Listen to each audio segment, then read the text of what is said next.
vamos a dar comienzo.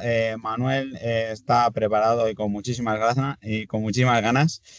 Y nada, en primer lugar quería agradecer a todos la asistencia en esta jornada de hoy, que es una jornada muy especial para nosotros, para la Federación, porque bueno, en esta ocasión contamos con un ponente de un nivel, bueno, pues de un gran nivel y que con una experiencia muy amplia.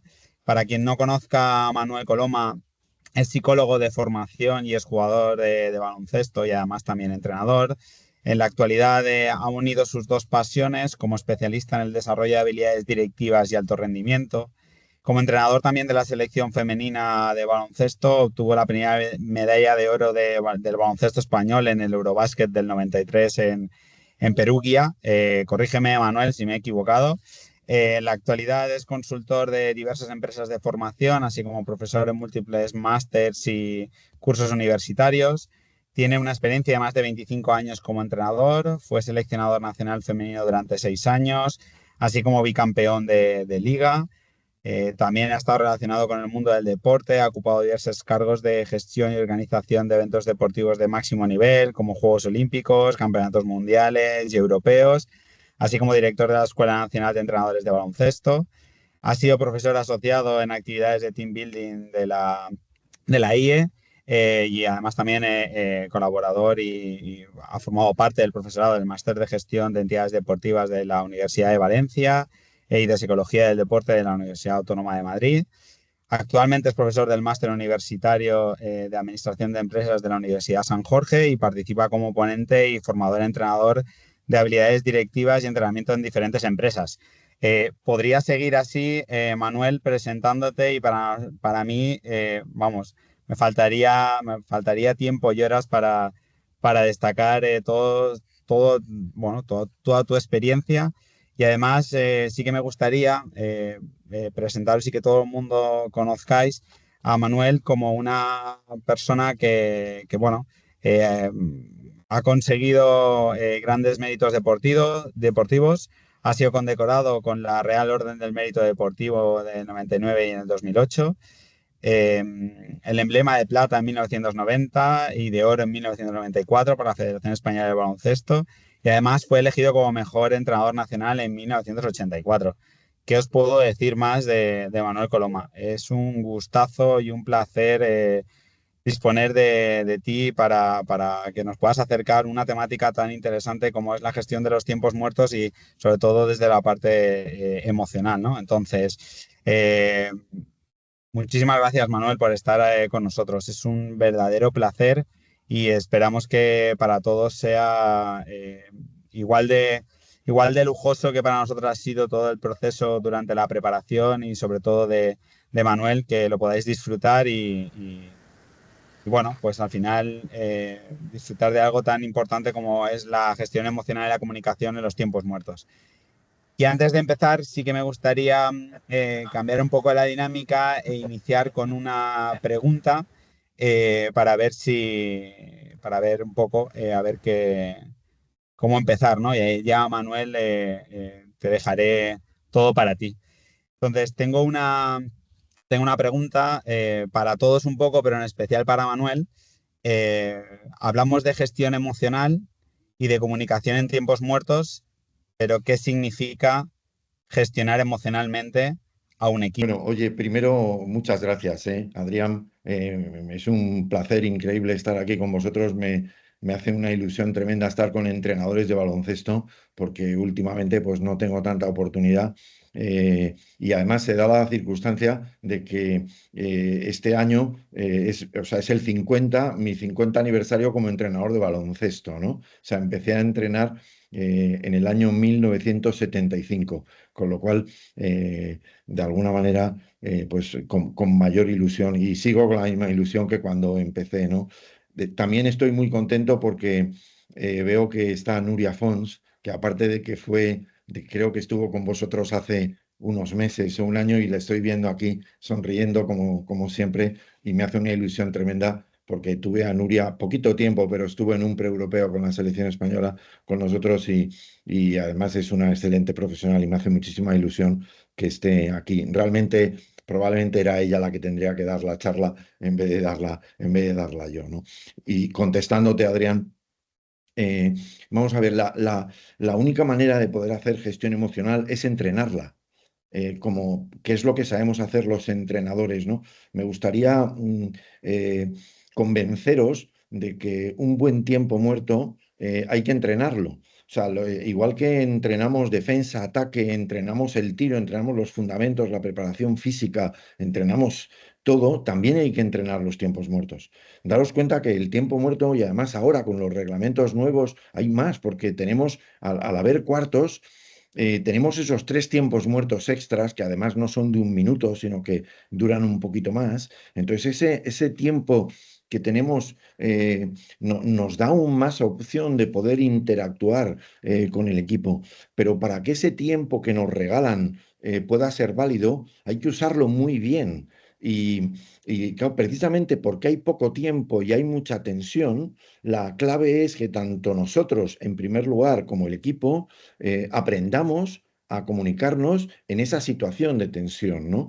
Por eso voy a intentar convenceros de algunas actitudes que debíamos cambiar. Al principio vamos a hablar de temas un poquito más generales, pero al final vamos a entrar a algunas recetas concretas, que por supuesto son las recetas que yo os doy y que vosotros sois muy libres de hacer caso o no, ¿no? Pero yo voy a intentar pues daros lo que he aprendido en estos 50 años entrenando, ¿no? Y viendo a gente cómo lo han hecho bien, los errores que se cometen, los errores que he cometido yo, las veces que lo hemos hecho bien, y es lo que voy a querer expresar en esta ponencia.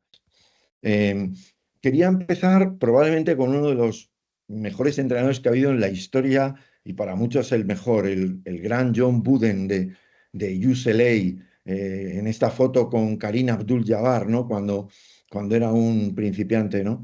Y me parece que esta frase resume mucho lo que somos los entrenadores. Los entrenadores tenemos que ser líderes, forzosamente. Por eso esta frase en la que dice: si no puedes enseñar ni motivar, no puedes liderar. Realmente nosotros vivimos de poder enseñar y de poder motivar, y y pasamos de una a otra, y hay que hacer las dos, ¿no? Quería empezar con este homenaje a uno de los grandes que hemos tenido.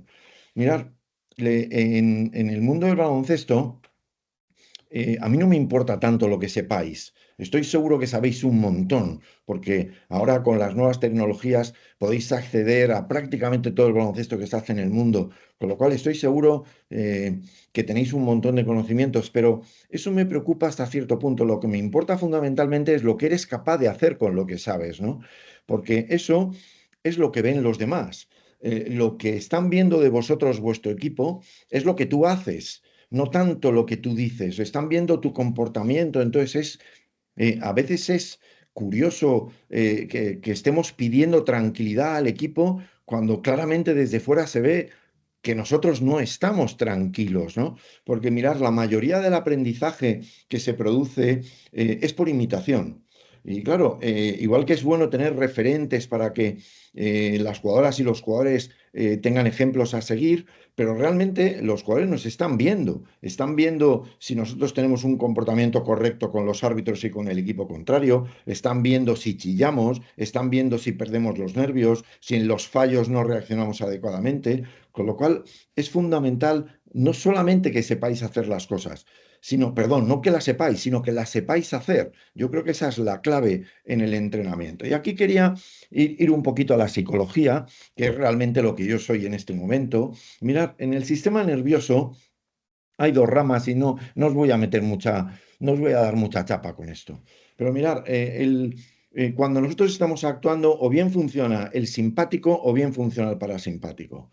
Y el simpático es el responsable de luchar, el responsable de la supervivencia, es el que activa nuestro corazón, nuestros pulmones mediante el cortisol y la adrenalina, y nos convierte en atletas, ¿no? Y el parasimpático es justo lo contrario, es el que tiene que ver con la tranquilidad, con la reflexión, con la relajación, y es imposible tenerlos a la vez. Y está claro que cuando los jugadores están jugando, tienen que activar el simpático, porque si no activan el simpático estarían completamente parados. O sea que toda esa labor de calentamiento y el darnos las manos, hacer la rueda, el activar, el subir las pulsaciones, el empezar a sudar, todo eso es propio del simpático. Alguien que está en el simpático tiene frecuencia cardíaca alta, normalmente aumenta el nivel de sudoración y, por supuesto,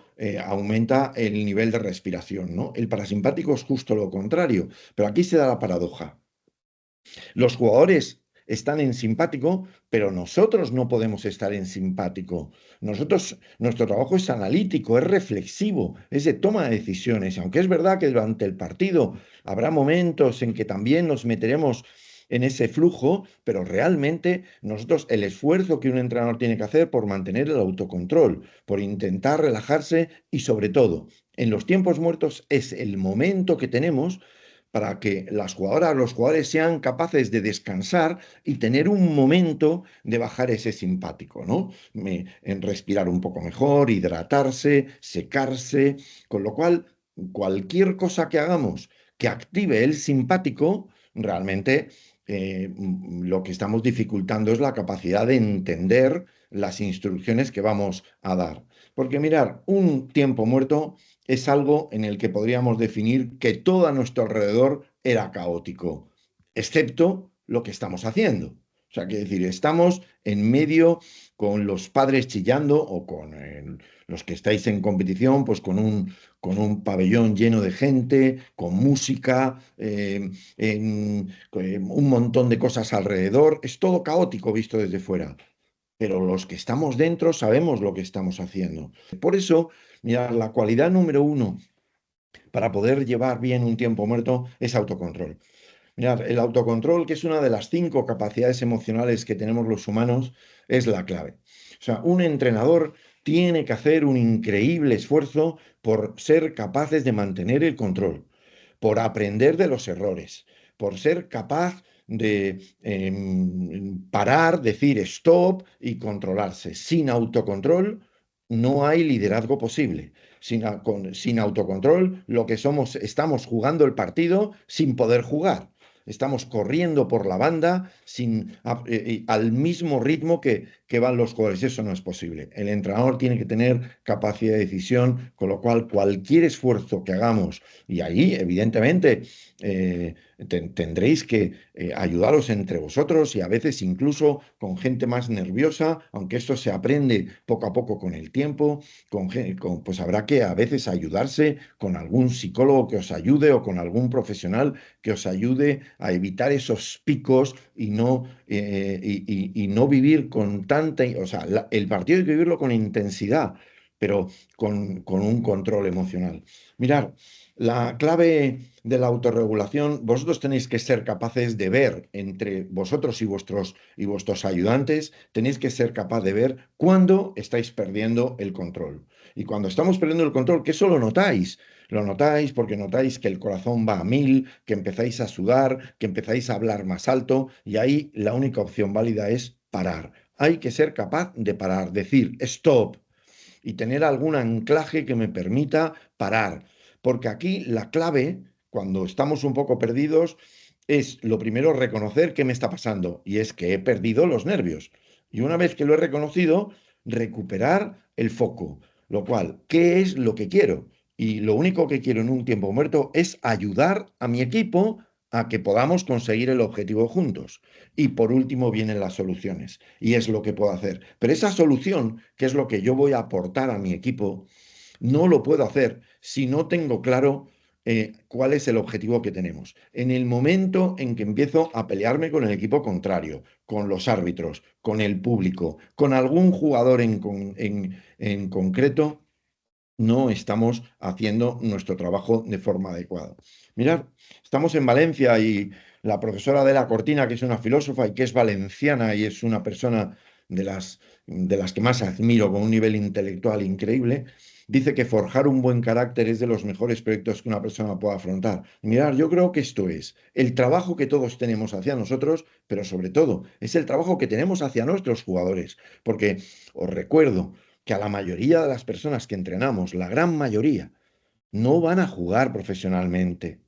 Con lo cual el baloncesto ha sido una auténtica escuela de vida, que les puede enseñar tanto o más que cualquiera de las disciplinas que estudian en el instituto o en el colegio, ¿no? Con lo cual, ayudemos a forjar ese carácter en el que somos capaces de tener autocontrol, de tener resiliencia, de ser perseverantes, de respetar a los demás. Yo creo que el concepto del carácter no lo podemos, y no lo podemos olvidar. Y nosotros somos el ejemplo. Un poquito de orden. Tenemos que contestar a 4 preguntas. Mirad, cuando preparamos los tiempos muertos, y cuando hablo de preparar los tiempos muertos, no es en el momento del partido, porque en el momento del partido ya está todo hecho, ya está todo preparado. Pero preparar un tiempo muerto es, primero, contestar a 4 preguntas, especialmente a las 3 primeras. La primera es, ¿qué vamos a hacer? Cuando empieza el tiempo muerto, tú tienes que tener claro qué es lo que vas a proponer. Y eso implica capacidad de explicar correctamente, lo cual ya os pongo tareas. Un entrenador tiene que comunicar bien, tiene que hablar bien. Después hablaremos un poquito más en concreto. Porque además, mirad, amigos y compañeros, esto es lo que ayuda a combatir la incertidumbre. Mirad, todos hemos vivido partidos que hemos jugado contra equipos mejores, contra equipos peores, contra equipos muy superiores, a veces contra equipos como nosotros, pero con jugadores o jugadoras excepcionales, y es lógico que a veces haya un poco de miedo, ¿vale? La única manera de poder combatir ese miedo es con información clara. Cuando a una persona le das información clara de cómo tiene que defender, de qué manera podemos minimizar tal, o dónde le podemos hacer daño, capacidad de explicar correctamente, sin divagar, sin palabras huecas, ¿no? Primera pregunta, ¿qué vamos a hacer? Segunda, ¿cómo y cuándo lo vamos a hacer? Aquí es donde entra todo lo que vosotros sabéis, los conocimientos, las técnicas, los métodos, los procedimientos. Muy importante, la creación de indicadores, esto que llaman los KPIs, ¿no? Porque nosotros al final del partido vamos a tener que ver por qué hemos ganado o por qué hemos perdido. Porque un partido de baloncesto al final es matemáticas y tenemos que ver, y la pregunta es, ¿tenemos esos indicadores? Durante el partido nos estamos dando cuenta de si estamos tirando desde donde tenemos que tirar, o si el equipo contrario nos está sacando de zona, o si el equipo contrario está tirando, quiere decir, tenemos que tener datos, datos que nos permitan tomar decisiones. Y por supuesto, tiene que haber motivación hacia la tarea, o sea, la gente tiene que estar motivada y ahí vosotros sois fundamentales en motivar a la gente y muy importante, hay que competir bien. Y el competir bien es soportar el estrés y competir bien, eso se empieza en los entrenamientos y por supuesto compitiendo. Cada competición que vives es una oportunidad más de acostumbrarte a competir bien, con lo cual vamos a aprovecharla, ¿vale? Segunda pregunta. Tercera pregunta, ¿quién lo va a hacer? Y aquí hay un concepto claro, colocar a la gente donde pueda aportar. Mirar, en un entrenamiento, el entrenamiento soporta cualquier cosa, pero en un partido y cuando hay tensión, la gente rinde cuando la pones en los sitios donde puede jugar y donde puede rendir, porque eso es lo que va a hacer que genere confianza. Y mirad, el rendimiento tiene que ver con la confianza y, por supuesto, como esto es un deporte colectivo, con la inteligencia colectiva, con la capacidad de crear cosas entre todo el equipo, jugadores, entrenadores, porque al final el baloncesto es equipo, equipo y equipo. Pero mirad, no os inventéis. En un tiempo muerto a veces nos viene el arrebato de creatividad y nos inventamos un sistema nuevo. O intentamos a una jugadora o a un jugador ponerlo en un sitio donde no ha jugado nunca. Eso rara vez funciona. Lo único que puede funcionar es para que lo haga mal, para que le baje la confianza y a veces subir la confianza de un deportista es realmente complicado. Y a veces incluso los entrenadores no somos capaces de hacerlo. Con lo cual, tercera pregunta, ¿quién va a hacer esos métodos que pensáis que son los adecuados para jugar? Y por último, y esto tiene más que ver con el final del partido, a no ser que tengáis un equipo técnico que durante el partido ya os pueda ir haciendo análisis de datos, y es cómo vamos. O sea, ¿qué tal va el tema? seguimiento de los indicadores. Aquí, por ejemplo, en el descanso, ¿cómo va? O sea, ¿dónde están nuestras estadísticas? ¿Qué estamos haciendo? ¿Hemos cumplido el objetivo que nos habíamos propuesto o no? Y aquí, por supuesto, de cara a la mejora después del partido, es donde está el aprendizaje, ¿no? Muy importante. Estos dos puntos finales que veis en la presentación. Mirad, es decisivo que aprendamos a corregir sin críticas a la persona. Corregir es corregir.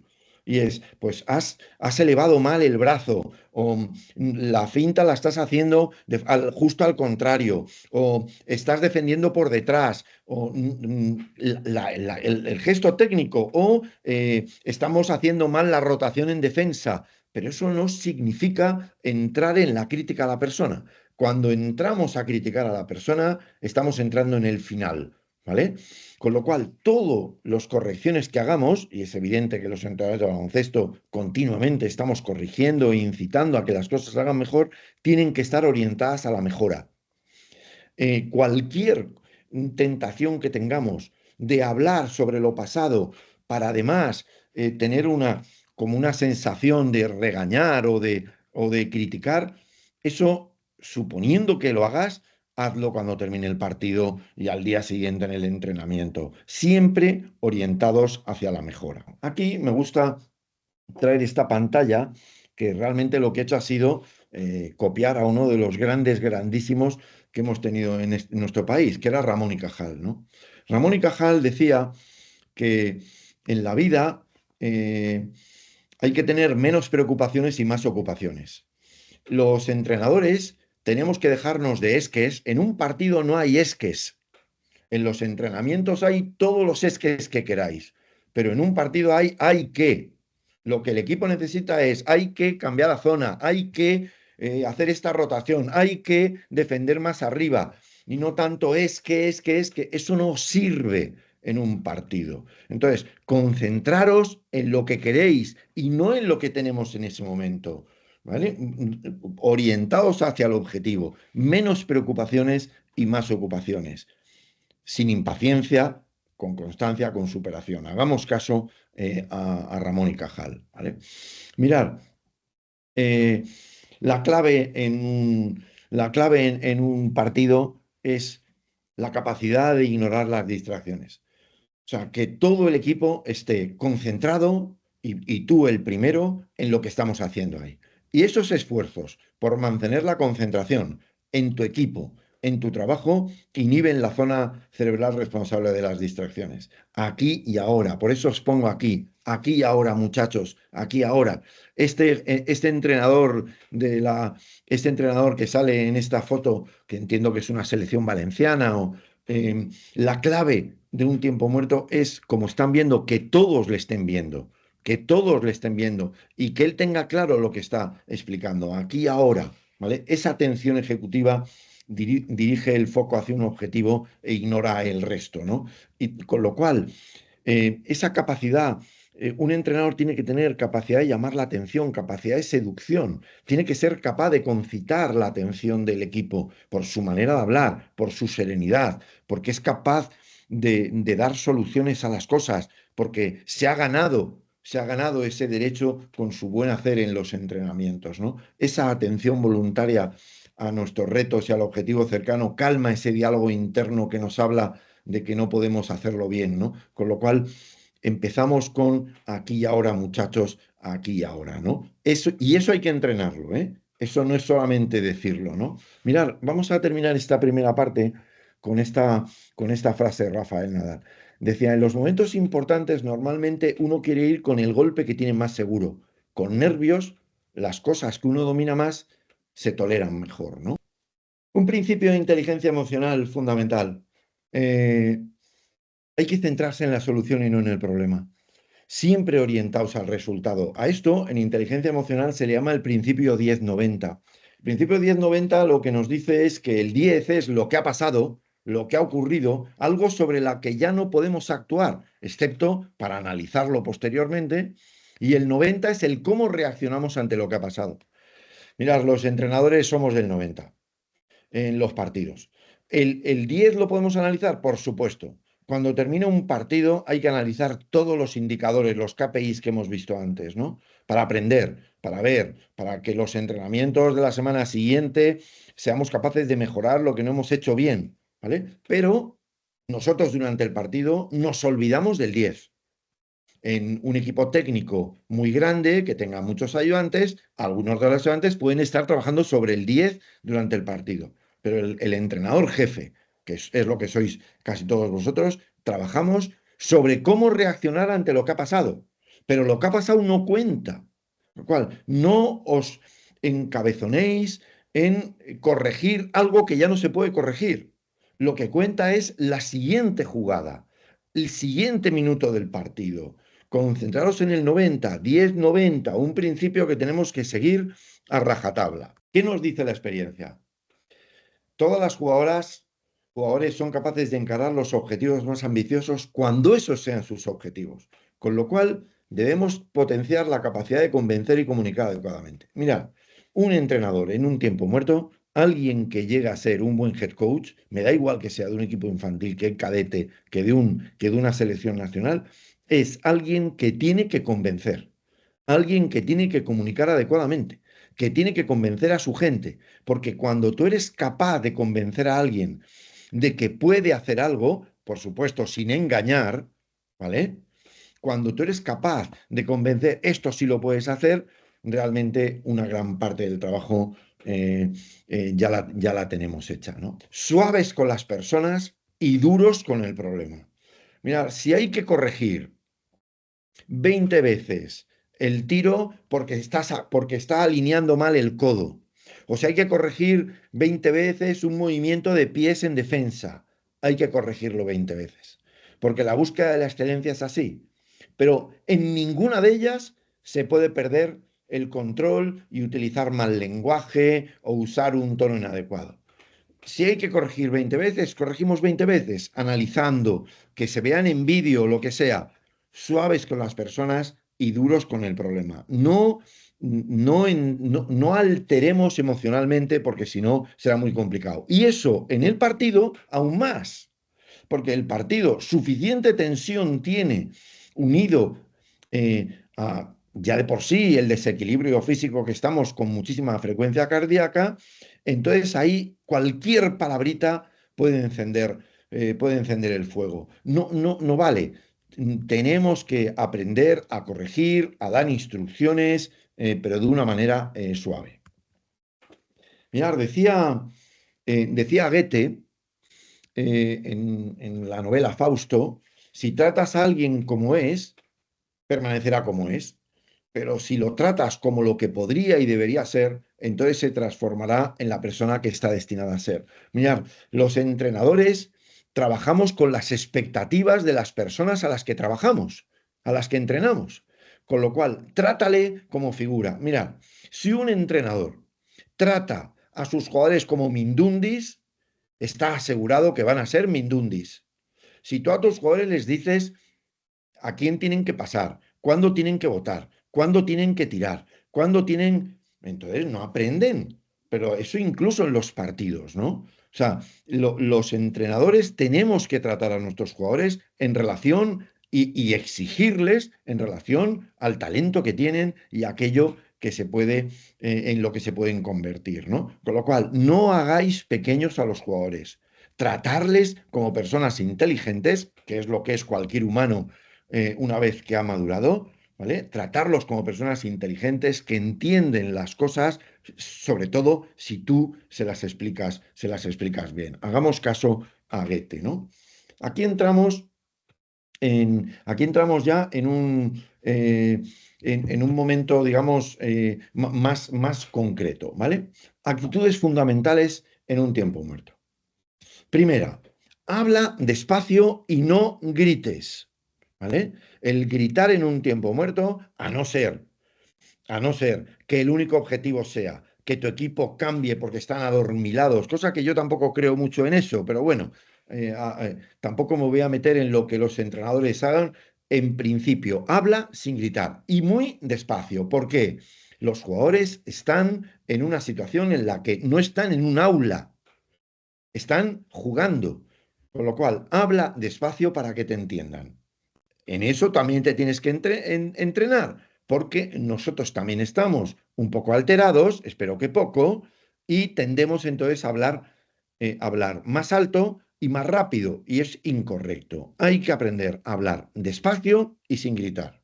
Segundo, sé claro, preciso y conciso, porque tenemos un minuto o un minuto y medio, 2 minutos cuando son los tiempos muertos, los tiempos entre cuartos. ¿Vale? Habla claro, olvídate de los lenguajes como bien, mal, tenemos que mejorar, no estáis motivados. Eso no es decir nada.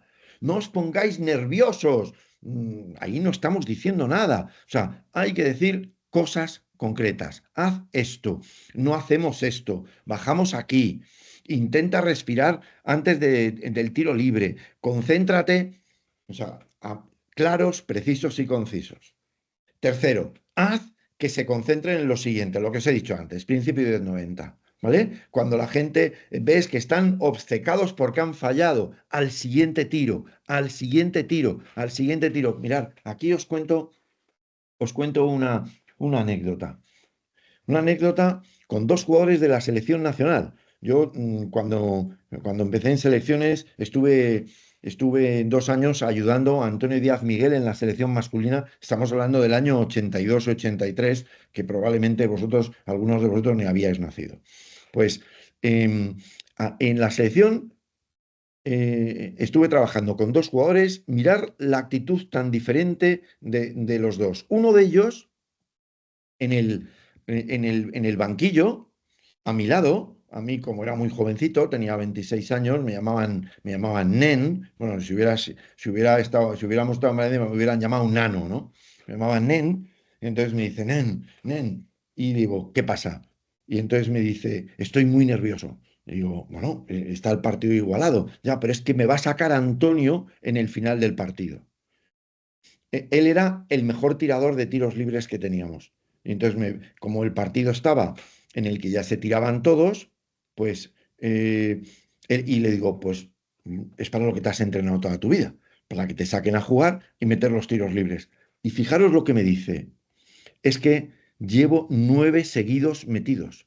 Digo, mejor, ¿no? Y me dice, no, porque mi porcentaje es el 90%, me toca fallar. O sea, imaginaros la mentalidad de este jugador, los nervios, cómo le habían aniquilado la cabeza, ¿no? Ese era el discurso de esta persona, que realmente le costaba mucho concentrarse en los momentos importantes. Otro jugador, uno de los grandes jugadores que hemos tenido en la historia de nuestro baloncesto.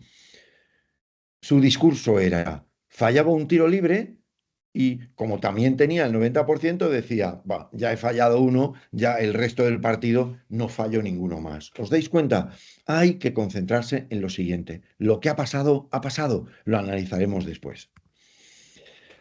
Hay que estar tranquilo y se te tiene que ver tranquilo.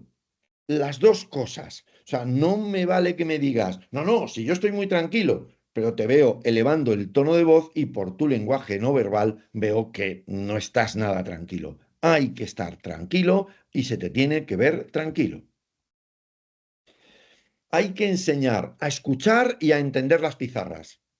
Lo que ha sido la pregunta que me ha hecho antes Adrián, ¿no? Hay que enseñar a escuchar nuestro lenguaje, el lenguaje de los tiempos muertos y a entender las pizarras. Respeta a los árbitros y habla tranquilo con ellos. De lo contrario, al final vas a tener una disputa y en la disputa con los árbitros siempre perdemos. Siempre perdemos. Porque al final nuestro equipo está viendo que hemos perdido y entonces, a no ser que tengas una increíble experiencia y seas capaz de jugar esa baza sin tú perder los nervios, respeta a los árbitros y habla tranquilo con ellos. Son parte del juego y son compañeros nuestros. No hables de muchas cosas y sin conexión. Foco claro. Mirad, en un tiempo muerto, lo suyo sería que habláramos o de defensa o de ataque. O fundamentalmente de defensa y algún concepto de ataque. O de ataque y algún ajuste. de defensa. Lo que no podemos hablar es de 7 cosas a la vez, porque no es lógico. En un minuto es imposible que entiendan tantas cosas, con lo cual, muy claramente, qué es la defensa que vamos a hacer, qué cambio les estás pidiendo y algún ajuste en ataque. O si el objetivo fundamental es cambiar el ataque, habla fundamentalmente de ataque y algún matiz defensivo. Eso no implica que después individualmente a alguno de los jugadores o jugadoras les digas algo en concreto. Corrige orientado al objetivo que buscamos. Es decir, estamos buscando un objetivo concreto. Pues las correcciones que hagas orientadas a ese objetivo. No, quítate las ganas de corregir todo lo que pasa. Aquellas cosas que no se están haciendo bien, pero que no tienen que ver con lo que estamos jugando o lo que está pasando, olvídate, anótalas o que un compañero tuyo las anote y ya las veremos posteriormente. Ir a los objetivos fundamentales. En un partido tenemos que centrarnos en aquello que aporta.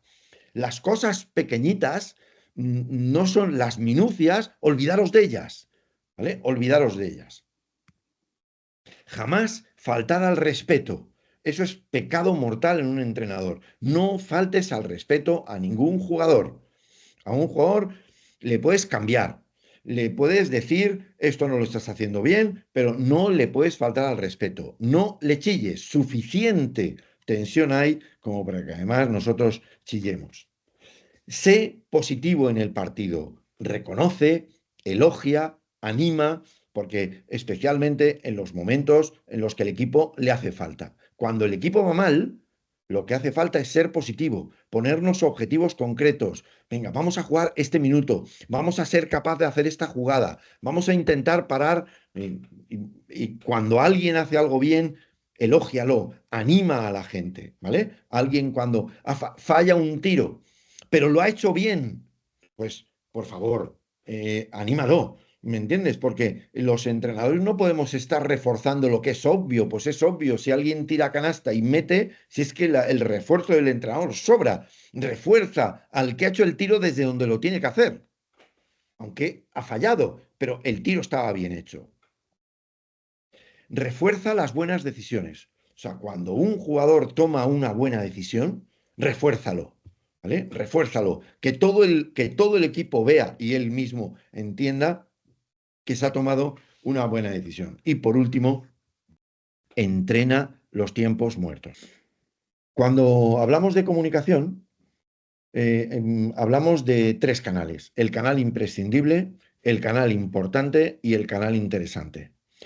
Durante los entrenamientos, hablamos casi siempre de las cosas importantes y de las cosas imprescindibles y alguna vez de algo interesante. Lo interesante normalmente pues tiene más que ver con los momentos cuando llegamos al entrenamiento o cuando viajamos juntos y tal. En un partido, en un tiempo muerto, solo se habla de lo imprescindible. Solo de lo imprescindible. Guardaros las ganas de ser comentaristas. Los entrenadores no somos comentaristas de radio ni de televisión. Nosotros no tenemos por qué comentar el partido. Nuestro trabajo va a aquellos aspectos que son fundamentales, imprescindibles, al corazón del juego, a lo que es importante. Guardaros las ganas de ser comentaristas porque no es nuestro trabajo. Mirad, cuando en un partido damos informaciones que tienen que ver con aquella información interesante o importante, lo que hacemos es que diluimos el foco. Queremos a la gente enfocada en los puntos imprescindibles en los que estamos haciendo nuestra estrategia de juego. Has hablado de 3 o 4 detalles de que y has empezado diciendo que en el tiempo muerto se entrena. ¿Cómo lo entrenas? Pues haciendo el mismo formato de tiempo muerto. Mira, yo esto, la primera vez que lo vi hacer, fue en la Universidad de North Carolina, a Dean Smith, el mítico Dean Smith, que en paz descanse, y como curiosidad, además, en aquel equipo acababa de debutar el gran Michael Jordan, ¿no? Dean Smith fue la primera persona que yo vi que cuando recogía el equipo en el entrenamiento, hacía el mismo formato de tiempo muerto.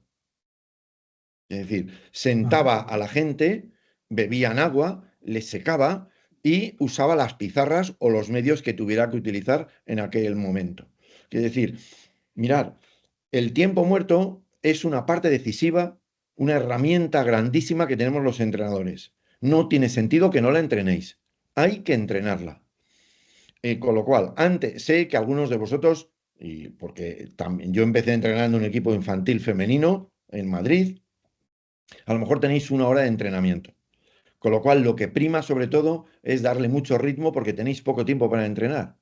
Pero al principio del entrenamiento y al final del entrenamiento y a lo mejor un pequeño parón en el medio, cuando reúnas a tu equipo, hazlo con el formato de tiempo muerto. O sea, no intenta ordenarte de esa manera. Y si vosotros los tiempos muertos los hacéis sentados, pues sentados. Y si los tiempos muertos los hacéis de pie, de pie. Y utiliza la pizarra o la magnética o la que tú utilices. Y aprende a hablar preciso, conciso, como se habla en un tiempo muerto, sin divagar, sin utilizar lo has hecho bien, lo has hecho mal, porque eso no es decir nada, ¿vale? Yendo al grano. Entrenar un tiempo muerto es acostumbrar a los jugadores a escucharte y entender tus palabras y a que sepan leer las imágenes que tú pongas en la pizarra. Porque ahí, ya hace muchos años, pero hicimos un trabajo de investigación en equipos aquí en Madrid y la conclusión que sacamos es que la mayoría de los jugadores y jugadoras no entendían las líneas que un entrenador dibuja en una pizarra. No las entendían. Entre otras cosas porque a veces son ininteligibles, porque el entrenador lo único que está haciendo es hacer garabatos para quitarse los nervios. Eso no es posible. En un tiempo muerto hay que hablar muy despacio, hay que hacer los gráficos muy bien, porque lo que tú hayas hecho en el entrenamiento es lo que van a entender en el partido. Con lo cual hay que entrenarlo, proponéroslo como objetivo. Los jugadores, igual que las reuniones, cuando hablamos en el vestuario, los jugadores tienen que acostumbrarse a las palabras que nosotros utilizamos. Eso es lo que quiero decir con entrenar, Adrián. Genial, muchísimas. Entiendo que también voy a abusar un poco de tiempo. Hay tres personas que levantan la mano, pero entiendo que también el tiempo de un minuto máximo también sería recomendable, o esto es indiferente. Es Bueno, mejor entrenas el espacio de tiempo y yo sí, creo, yo creo que el formato tiempo muerto es bueno siempre, aunque vayas a hablar más de 2 o 3 minutos. Pero date cuenta, Adrián, que en un entrenamiento, cuando hablamos más de 2 o 3 minutos, me parece que algo raro está pasando, ¿vale? Porque el entrenador va hablando sobre la marcha. Cuando paras es porque hace falta descansar, porque además en el entrenamiento hay que descansar de vez en cuando, igual que porque en el partido también se descansan los tiempos muertos, en los cuartos, lo cual hay que descansar. Entonces, lo ideal es aprende tú y acostumbra a tu equipo a que en un minuto se pueden tomar decisiones y se pueden cambiar cosas. ¿Vale? Entonces, cuando de pronto vas a hacer un cambio de ejercicio o vas a hacer un cambio de defensa, pide tiempo muerto. Pide tiempo muerto y da el cambio como lo harías en un partido. O incluso cuando hacemos situaciones de final de partido, ¿no? Para cuando ya entrenáis en equipos con un poquito más de categoría, ¿no? Que a veces en infantiles o en cadetes esas cosas no se hacen. Cuando hacemos situaciones de final de partido, esa situación incluso en el que ponemos el marcador, ¿no? Y decimos, quedan 18 segundos, vamos un punto abajo. Pues eso hay que hacerlo con tiempo muerto. Y tú llevas un equipo y el otro equipo pues lo lleva a tu ayudante. ¿Me comprendéis el tema? Quiere decir, eh, utilizar el concepto tiempo muerto, porque es un regalo que nos dan a los entrenadores en nuestro deporte. Hay otros deportes que no tienen tiempos muertos, ¿no? Con lo cual, utilizarlo, ¿no? Vamos a dar paso a las que tú digas, sí, Adrián. claro que sí. Pues Nuria, creo que tú eras la primera, así que todo tuyo, Nuria. Hola, buenas tardes. Buenas Un tardes, honor Nuria. poder estar aquí, Manuel, y escucharte y verte en directo. después de muchos años de poder haber estado contigo. Hablabas de autocontrol del entrenador y me gustaría que explicaras un poco, porque creo que es un concepto que es muy importante en cualquier profesional que lidera un equipo, y que nos pudieras decir cómo el entrenador puede entrenar este autocontrol. ¿Qué puede hacer el entrenador para autocontrolarse? Mira, el autocontrol, vamos a ver, una persona cuando pierde el control, entiendo que los entrenadores, si una persona tiene una frecuencia cardíaca media de 70, 80 pulsaciones, normalmente cuando esté jugando el partido, cuando empiece el partido, va a estar un poco alto, sobre todo antes, ¿no? Esos pocos nervios o muchos nervios que hay antes del partido, pero se supone que eso, por la práctica, cuando llega el partido, pues eres capaz de bajar y a lo mejor estás 10 o 15 pulsaciones por encima de tu frecuencia cardíaca media. Lo que no es normal es que un entrenador esté en 140, en 130, en 120, en 150, que sude lo mismo que suden los jugadores. Ahí tenemos un problema, porque ahí realmente tú lo que estás haciendo es activando el simpático, tu cuerpo está totalmente lleno de cortisol y adrenalina, y mirar, es que hay una cosa clara, los humanos somos inteligentes cuando el parasimpático está conectado. Cuando el simpático está conectado, lo que somos es competidores. El simpático es el que nos hace luchar, el que lucha por la supervivencia, pero ahí no hay inteligencia. De ahí que sea tan importante que todo lo que ocurra en un partido haya sido entrenado, porque no les podéis pedir inteligencia a los jugadores con 180 pulsaciones por minuto. Todo tiene que haber sido entrenado y nosotros somos los primeros. Entonces, ¿qué podemos hacer? Lo primero es el someternos a la crítica. Es decir, nuestros compañeros ayudantes, nuestro director técnico, la gente que te observa, te tiene que decir cómo te ve. Y si realmente estás pasado de revoluciones, te lo tienen que comentar. Y tienes que hacer un gran esfuerzo por intentar controlarte. Y algunos incluso pues tendrán que hacer, pues en mi caso, por ejemplo, que cuando empecé me costaba mucho mantener porque yo aún era jugador y casi dirigía más como jugador que como entrenador, pues afortunadamente por la Facultad de Psicología, pues aprendí a hacer técnicas de relajación. Entonces yo antes de cada partido me hacía una relajación profunda, me bajaba muchísimo las pulsaciones, me concentraba en el foco. Quiere decir, hay gente que hace mindfulness o que el yoga le ayuda, pero mirad, la clave, Nuria, es estar enfocado. Cuando alguien tiene claro cuál es el foco del partido, cuando tiene una rutina clara, cuando todo lo que va a pasar en un partido tiene que estar procedimentado. Entonces ahí es mucho más difícil que perdamos el control. O sea, cuando nos hacemos nuestra autopista y vamos por la autopista, rendimos muchísimo mejor, ¿vale? Con lo cual, aquellas personas que tienen problemas porque son muy nerviosos, tienen que hacer un tremendo esfuerzo por ser más metódicos, tener sus rutinas. Acordaros ahora cuando estamos viendo a Alcaraz y Nadal, Alcaraz, que parece que está empezando a copiar alguna de las rutinas que tiene Nadal. Pero ¿por qué pensáis que lo hacía Nadal? Pues porque tenía claro que tenía que estar enfocado en la bola siguiente y no en todo lo que está ocurriendo alrededor, ¿no? Con lo cual hay que hacer un tremendo esfuerzo por cuando nos vemos fuera de sí, ser capaz de decir stop, parar, recuperar nuestro objetivo y volver a ir. Mirad, el gran trabajo que tiene un entrenador por delante es ser un ejemplo de autocontrol. Alguien que con todo el pabellón lleno de gente disfrutando y chillando, él está dirigiendo con el control del partido como podía estar en una oficina. Ese es el trabajo que tenemos delante. Y no quiere decir que sea fácil, pero es el trabajo que tenemos. Genial, muchísimas gracias, Manuel. Vamos con la siguiente. Bueno, Nuria, no sé si quieres matizar o puntualizar o añadir algún comentario. No, simplemente agradecer las palabras de Manuel, muy acertadas. Gracias. Gracias, Nuria. Genial, vamos con la siguiente pregunta que es de Ángel García Riol. Adelante, Ángel. Buenas tardes desde Valladolid. Un placer.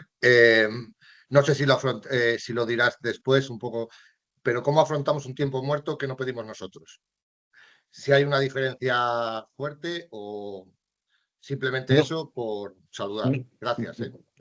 Ángel, muchas gracias. Es muy interesante la pregunta. Hombre, en principio, a nivel de organización es igual, lo hayas pedido tú o no. Hay una diferencia. Cuando lo pides tú, espero que tengas claro por qué lo has pedido. Y sin embargo, cuando te lo pide el contrario, claro, ahí tienes que andar rápido, ¿me entiendes? Porque si te lo ha pedido el contrario, probablemente es porque en ese momento digamos, tu equipo está manejando el partido, ¿no? Con lo cual el otro equipo lo que quiere es parar, ¿no? Entonces, claro, ahí es donde tienes que pensar, ¿mantengo y refuerzo lo que estamos haciendo? O me anticipo al otro y provoco un cambio para que lo que el otro está haciendo, pero eso es estrategia. ¿Me entendéis? Quiero decir, ahí no voy a explicaros nada porque no tengo nada que ver, pero cuando lo pide el contrario, yo creo que es muy importante por el lenguaje no verbal, observar al equipo contrario, es decir, ¿para qué narices han pedido tiempo muerto estos, no? Y sobre todo ver, porque eso se ve claramente, si el equipo contrario está intentando cambiar defensa o va a hacer un cambio de todos los jugadores, con lo cual ahí estamos, digamos, un poco más reactivamente, ¿no? Sin embargo, cuando lo pedimos nosotros, somos nosotros los que de alguna manera estamos proactivamente pidiendo. No hay diferencia a nivel de organización, pero sí lo hay a nivel de estrategia, ¿no? Yo creo que cuando el tiempo muerto lo pide el otro, ahí tienes que ser pillo. Tienes que anticiparte, ver qué es lo que puede estar tramando el entrenador contrario.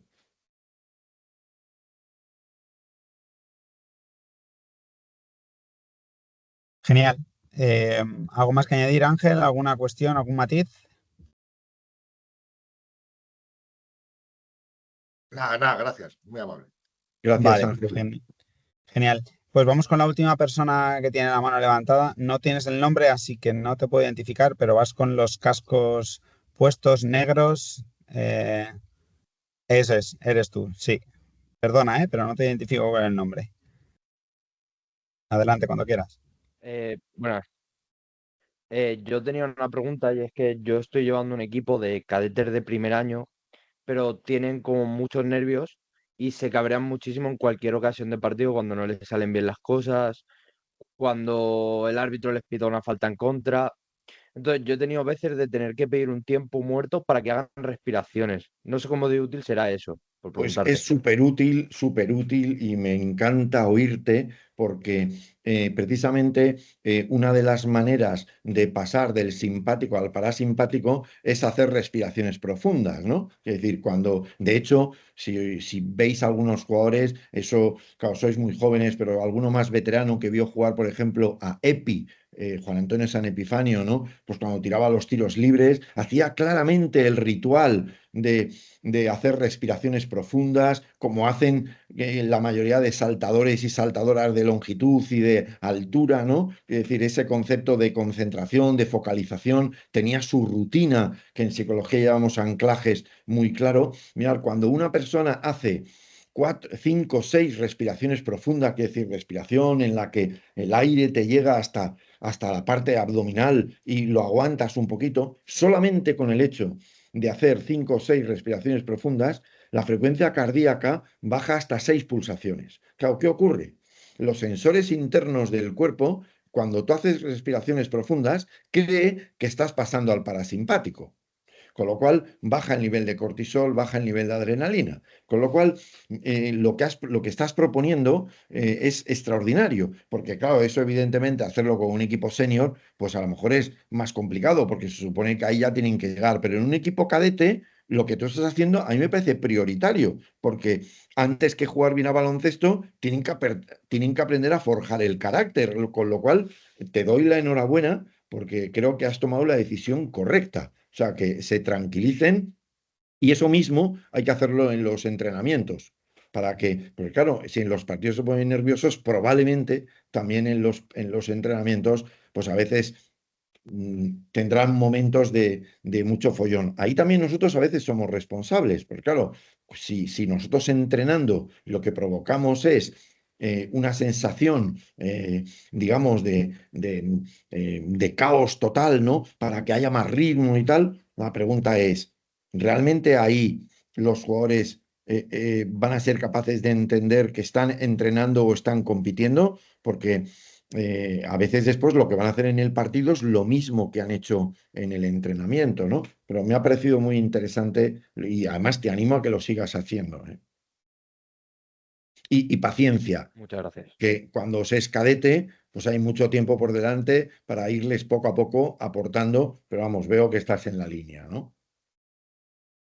¿Qué hacemos, Adrián? Genial. ¿Seguimos? Pues ahora mismo seguimos, no hay más preguntas, Pues se les están guardando para el final, que lo sepas, Manuel, así que nada, muy cuando bien. puedas compartes de nuevo pantalla y continuamos, si te parece. Comparto y vamos para adelante. Genial, muchas gracias.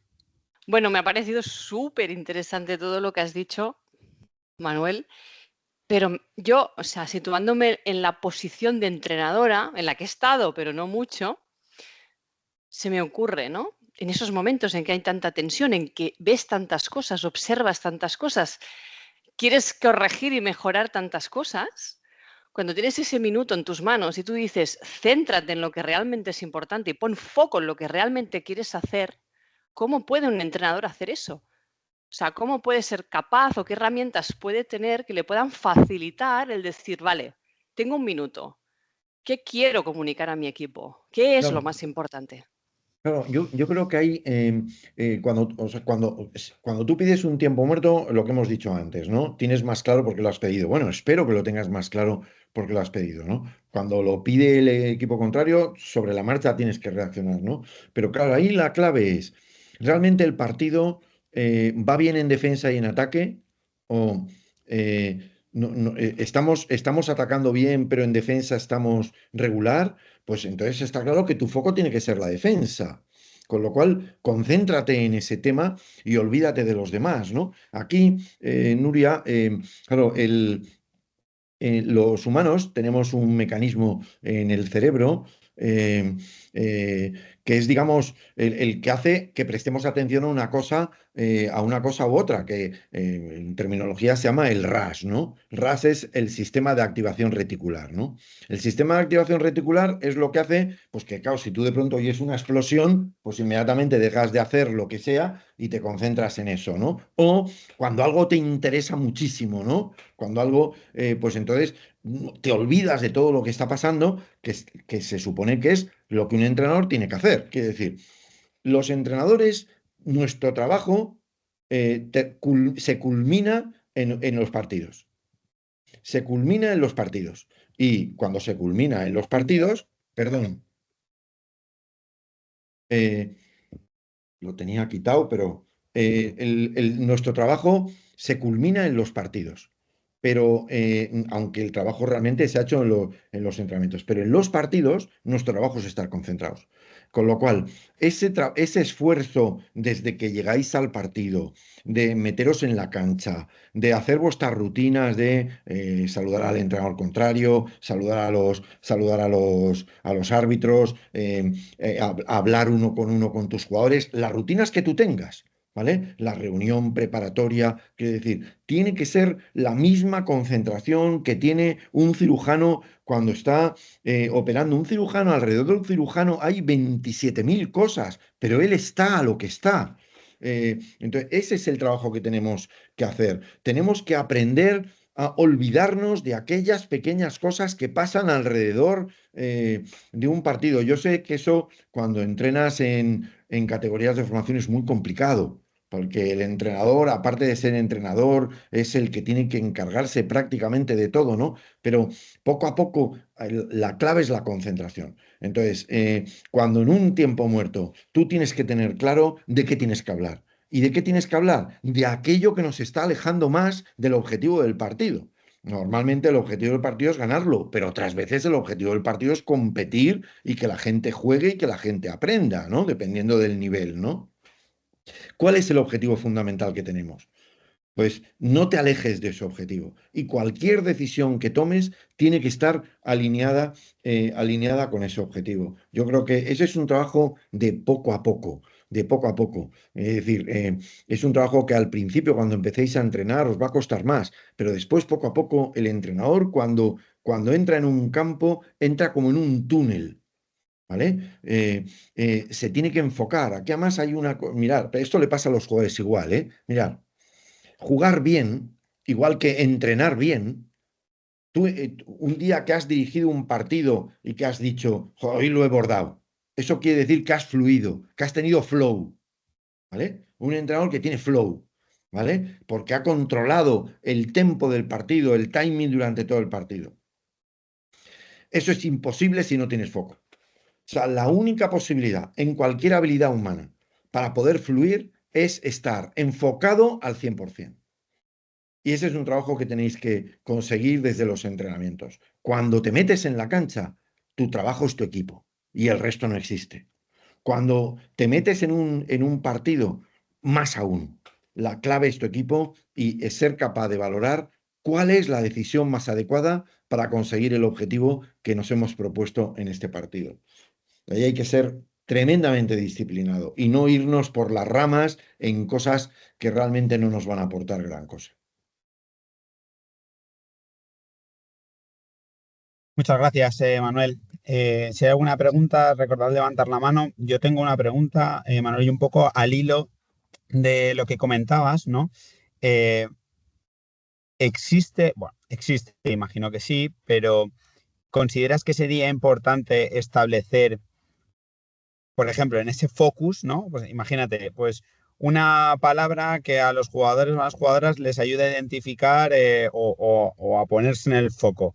¿O Sí. existe alguna dinámica que a ti te funcione o que tú conozcas que se pueda utilizar para intentar centrar esa atención que comentaba Nuria y que has comentado tú, como esa parte, ¿no? Como no al final dar la respuesta, pero sí como un estímulo no sé, auditivo, o no sé, algo Sí, así sí, que ayude a redirigir la atención directamente en el foco, sí, sí. independientemente de que después obviamente haya que entrenarlo como estás comentando, ¿no? Claro, Adrián, muy bien. Eso que tú estás proponiendo en psicología se llama anclaje, ¿no? Tener anclajes, ¿no? Y yo creo que entrenar los anclajes es tremendamente interesante. Yo recuerdo Epi, por ejemplo. Epi cogía la pelota. Él, cuando le daban la pelota, no se ponía en la línea, sino se ponía en el círculo, en la parte anterior del círculo. Él le esperaba ahí, el árbitro le daba la pelota, daba dos pasos.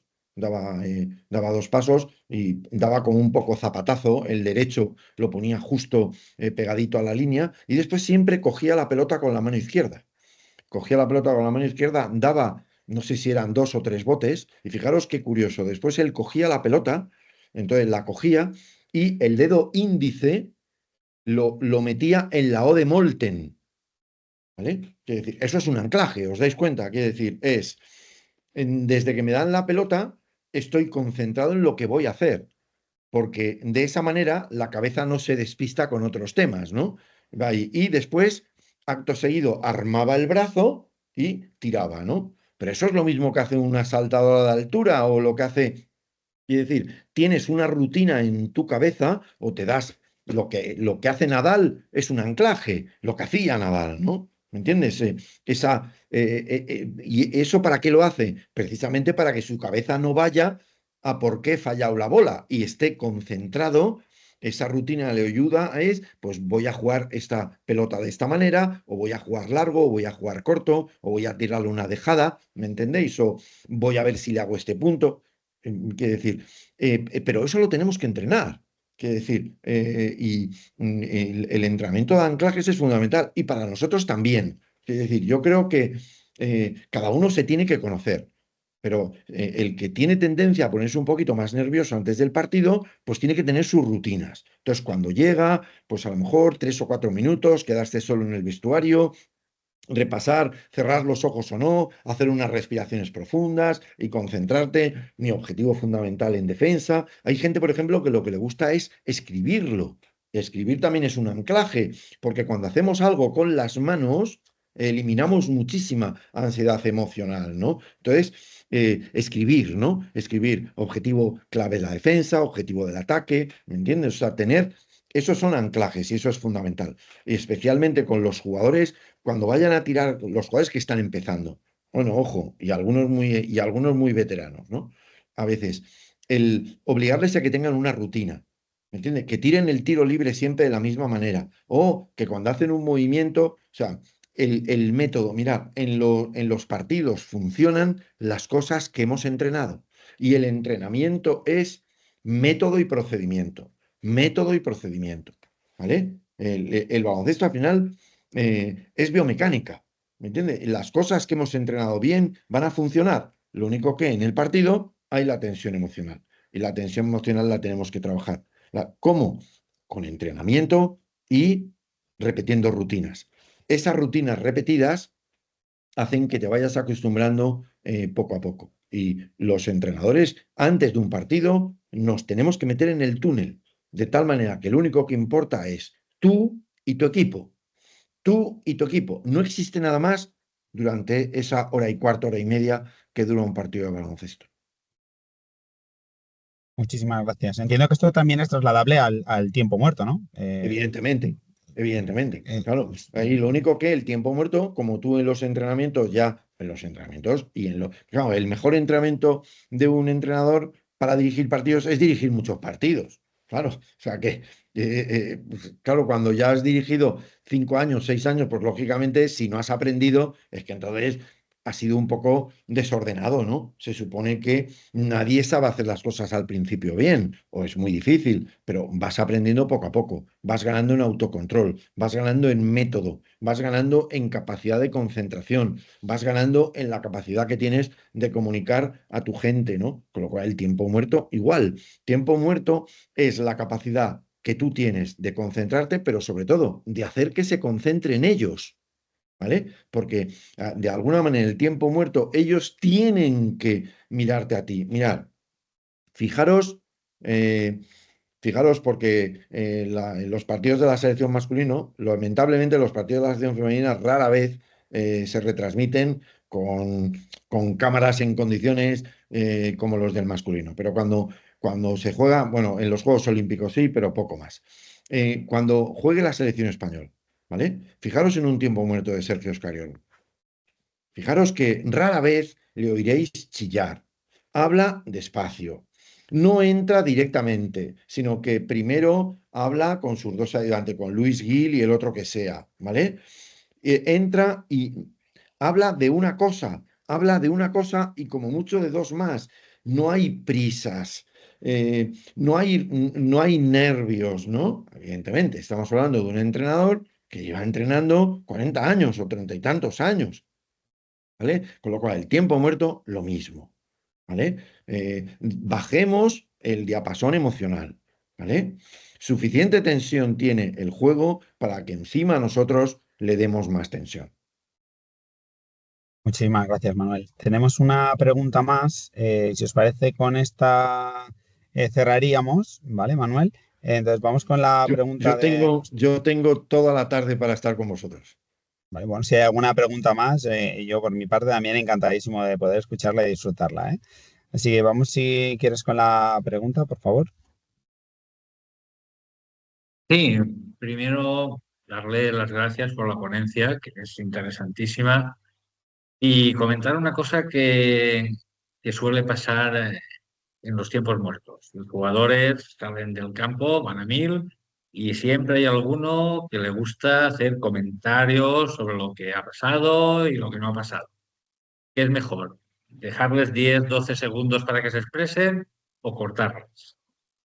Vamos a ver, lo ideal es que poco a poco eso se vaya corrigiendo.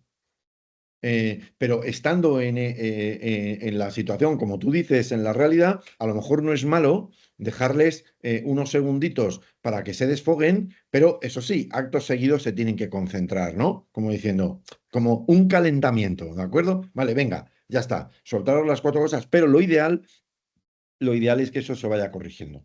¿vale? Lo ideal es que poco a poco ir hablando con la gente, por lo mismo entrenamos cuando, o sea, los jugadores tienen que darse cuenta de que cuando el entrenador toca el silbato en un entrenamiento y hay tiempo muerto y dice time out y vienen al tiempo muerto, no hablan. O sea, no es una cuestión de disciplina antigua, es una cuestión de comunicación, ¿vale? Cuando se toca el silbato es que hay que comunicar. O a lo mejor es el entrenador el que pregunta a alguien para que hable, ¿no? Con lo cual yo creo que eso habría poco a poco que irlo corrigiendo. Pero entiendo que en un momento determinado me parece inteligente el permitir que se digan dos o tres cosas, pero acto seguido se concentren en lo que tienen que hacer. Muchas gracias. Gracias a ti. Pues genial. No sé si hay alguna pregunta más. Alguien que quiera aprovechar la oportunidad, que no todos los días está con una persona de renombre como Manuel. A ver, una preguntita, a ver si hay alguno. Vale, bueno, están comentando que les ha servido de gran ayuda, ¿no? Que son tímidos, Manuel, y no quieren, Bueno, pero expresarse. bueno, Eh, o a lo mejor empiezan a entrenar ahora, ¿no? O sí, tienen hambre alguno y a lo quieren mejor cenar, empieza a ¿no? entrenar. Sí, alguno empezará a entrenar, seguro. Bueno, pues si no hay más preguntas, Manuel, si te parece, lo dejamos aquí. Agradecerte y por parte de la federación, ya lo sabes, que para nosotros es un gusto y un placer el haber contado contigo. Mira, veo a alguien que Hay está una levantando pregunta. la mano. Sí, Sí. acaban de levantar una pregunta. Sí, Se han sí. animado al final, han visto que tal y han dicho, no puedo perder la oportunidad. Adelante. Buenas tardes y ante todo agradecerte por la charla que nos has dado. Muy buena. Quería hacerte una pregunta como entrenador, pero cuando nos encontramos que nuestros jugadores empiezan a pelear en el banco o en el minuto, ¿cuál es la actitud que tenemos que tener? Eso claramente es algo que tienes que corregir, ¿no? Claro, a veces eso no lo vas a poder hacer durante el tiempo muerto. Bueno, o a veces como rompe totalmente la dinámica, lo primero que tienes que corregir es eso, porque no podemos avanzar. Si tú puedes dirigir o si tienes gente a tu lado, la gente que está discutiendo entre sí, es que hay que quitarlos del tiempo muerto, ¿no? Y quedarte con las personas con las que realmente vas a poder actuar, ¿no? O sea, y por supuesto, de cara, ¿os acordáis en el proceso que os he dicho, pregunta 1, 2, 3, 4, la 4 es cómo vamos? Evidentemente, eso es un tema que tienes que corregir en los entrenamientos, ¿no? Pero dice, ya, pero ¿esto qué tiene que ver con el entrenamiento? Claro, es que si tienes jugadores que no te permiten hacer el tiempo muerto bien, pues lo tendrás que corregir en los entrenamientos, con lo cual es algo que tendréis que hablar en la reunión de vestuario, tendrás que hablar con ellos para que eso no se vuelva a producir, ¿no? Porque es evidente, es muy difícil desarrollar un tiempo muerto adecuadamente si está habiendo discusiones entre los jugadores. De hecho, mirad, se nota claramente cuando un equipo pierde el norte, cuando en un campeonato ves que los tiempos muertos la gente no escucha y la gente está hablando entre ellos. Eso es síntoma de que ahí se ha perdido el control de ese equipo, ¿no? Con lo cual, para mí, eso sería un problema grave que habría que arreglarlo, incluso por encima de problemas tácticos o técnicos que tengamos. Bueno, si puedo hacer una segunda pregunta sobre lo mismo que me acaba de responder. Claro, claro. Entonces, en el caso de que el jugador se le hable, pero me vuelva a repetir el mismo problema o el mismo conflicto, ¿cuál es la actitud? Porque me ha pasado, es verdad que no es un equipo de formación, un poco más sub-21, es una edad bastante difícil y suele suceder que si no quieren escuchar, no hay forma, y no utilizando la agresividad ni siquiera, o sea, levantando la voz ni siquiera, hablándole normal, pero es como que no hay una forma a veces de comunicar con ciertos jugadores. Ya. Bueno, yo creo que ahí por una parte tienes, por una parte entrenar a sub-21 yo creo que también es una muy buena oportunidad de entrenarte porque tienes que poner en marcha habilidades, habilidades de seducción y de convencer especiales, esa es la parte buena. Y bueno, la parte complicada es que lo tienes que seguir intentando. Es decir, si lo has intentado de una manera y no lo has conseguido, pues tienes que seguir intentándolo de otra manera. Pero la otra persona tiene que ver claramente las consecuencias de eso. Si eso realmente tú consideras que es grave y está dificultando la dinámica del equipo, pues esta persona tendrá que sentir que lo que está haciendo no es bueno, con lo cual, pues no sé, tendrá que jugar menos tiempo o tendrá que, quiere decir, tendrás que tomar las decisiones como entrenador de alguien que no está aceptando la dinámica del equipo, ¿no? Pero yo creo que a veces con determinados jugadores jóvenes lo que hay que hacer es buscarles el punto, ¿no? Buscarle el punto, de qué manera le puedes convencer, ¿no? O sea, y a lo mejor no lo encuentras. De hecho, los entrenadores no somos magos, ¿eh? Y en un momento determinado, pues hay que prescindir de algún jugador o de alguna jugadora, porque claramente va en contra del resto del equipo, ¿no? Pero yo creo que esa es una decisión, digamos, como muy última, ¿no? Yo creo que hay que intentarlo, pero él tiene que ver claramente las consecuencias de que su actuación no está siendo la correcta y la adecuada. Muchísimas gracias.